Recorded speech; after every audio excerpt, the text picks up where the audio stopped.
So, I get to now not speak too long so that you can all go out there and have a drink and go to the bathroom and all that kind of stuff.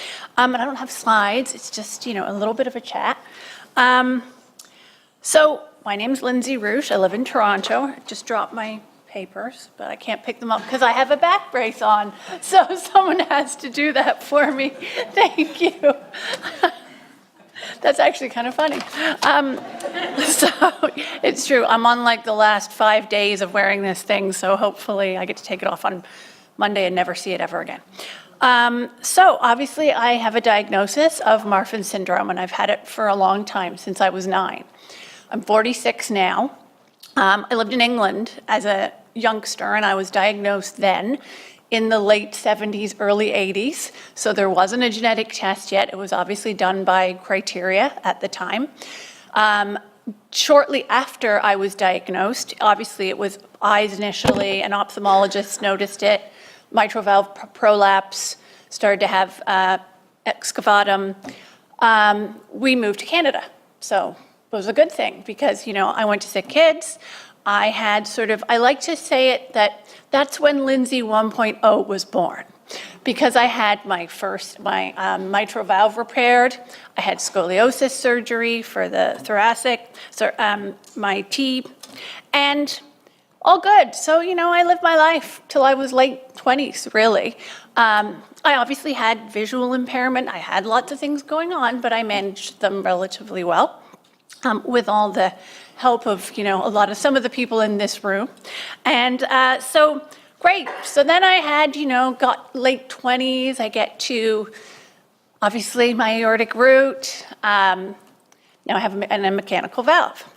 All good. Again, good 15 years of, Lindsey 2.0, I like to call her.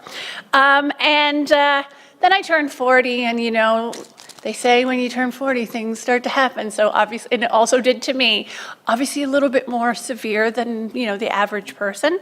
So the last 5 years have been complex, interesting, cataracts, retinal detachment. Now I've just had this lower back surgery to fuse, I've been having lots of kyphosis, dural ectasia, lots of pain, all of those things. Now, what I want to talk about that, and then Lindsey 3.0 is coming now, so I'm happy to be done, and we'll move along.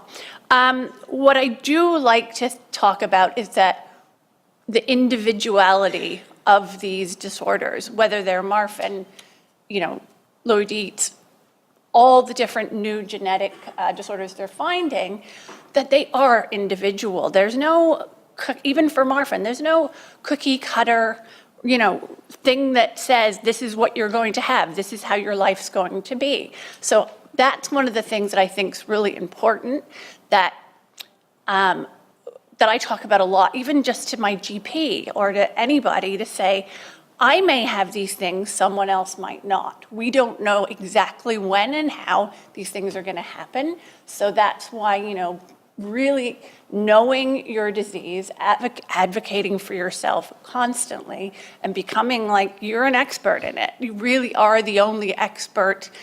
You can get all the information, but you are the one that knows exactly what's happened to you.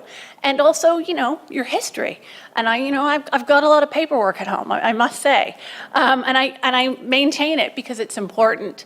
And it helps me every time I walk into an ER, I see an ophthalmologist, it doesn't matter who I'm seeing, that information is up to date, and you know what I mean? So then we get into, obviously in this room, we have geneticists, surgeons, cardiologists, specialists, some of which have been my cardiologist, and some of these are people who came up with the guidelines that I've lived my life, on. So amazing to me that I stand here at 46, didn't really think it was going to happen.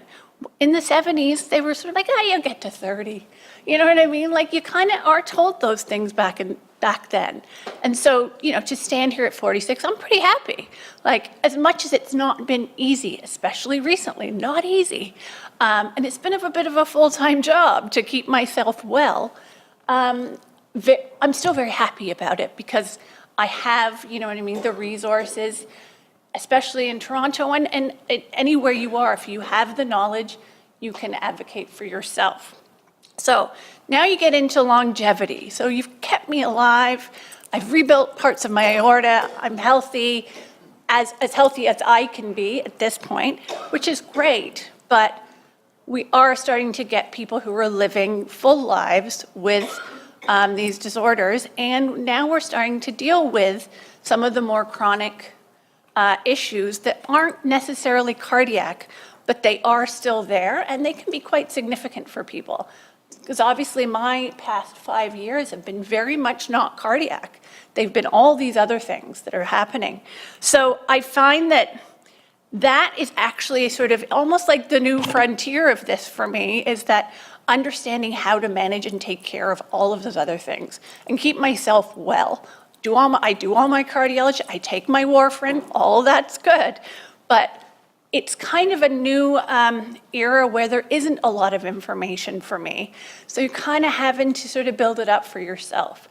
So that's one thing that I think that I spend a lot of time trying to think about and look for support to make that happen. So that's also why I'm obviously involved with GADA. I've been involved with the Marfan Association before, many years ago, and any of these foundations and associations specifically for disorders are so important now, because support, that's where you can get resources and support, and we need to continue to build that up. I'm on the board, do a bit of the social media admin, talk to other patients and families if they need just someone who needs to know what's going on or have some experience with it. And I wanted to make sure that remembering that obviously we put a lot of pressure on some of our doctors to give us all the answers, but I think these associations, we need to also really feed and support those organizations that are trying to do their best to give us as much information and knowledge as we need to live, good lives. So that's what I have to say.